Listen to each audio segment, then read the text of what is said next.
Hey guys, welcome back to the Lake Y Project. I'm James Hall with Bassmaster magazine, and in partnership with Loco Ranch Pond and Lake Management, we are trying to build a paradise bass lake.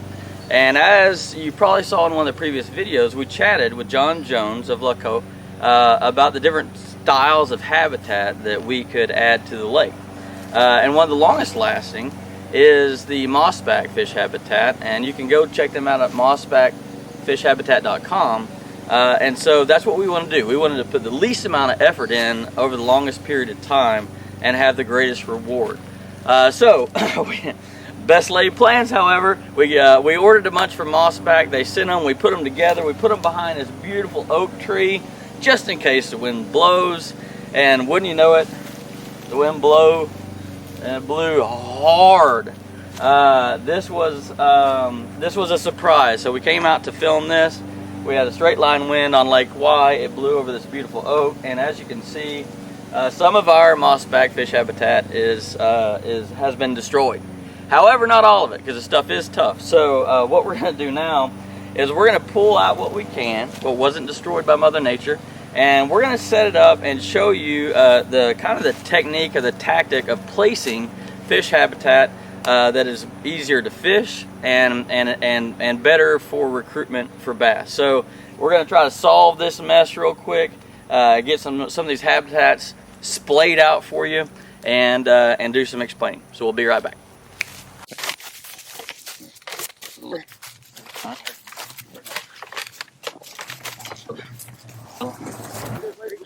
Alright guys, we have plucked our habitat from the glorious fallen oak. Mostly survivors. Some are going to be semi-survivors that we're going to make work. But still, we got them all out, and then what we're going to do is show you a little strategy, brush pile strategy. There's a lot of ways to throw brush in the lake that will attract fish. Actually, you can just pick up a tree, old Christmas tree, chunk it in the lake, and at some point, fish are going to be attracted to it. But if you put a little forethought into it, and you put a little consideration into where and how you place your brush piles, it will attract a lot more fish and be a lot more fishable. What we're going to show you is called, I think, the inverted pyramid type scheme. And actually, if you go to mossbackfishhabitat.com, they have a bunch of options for you to check out and try. This one I think is going to be my favorite. And basically what it is, inverted pyramid, we have a base of the pyramid is at the very shallowest part of your lake. So say I'm standing on the bank right here. Here's my water level. This is the edge of Lake Y. Then the water goes that way, and as it goes further out, of course, it's going to get deeper. So what we wanted to do is that the base of the pyramid is shallow, and at the mid-level, narrow down the scope just a little bit, and then at the deepest portion of the lake, we want to put the tip of the pyramid, if you will. And if you want to go a little bit deeper with a single, you can do that as well. The concept is that fish out in open water coming through, they're going to find the deepest structure first, especially in summertime.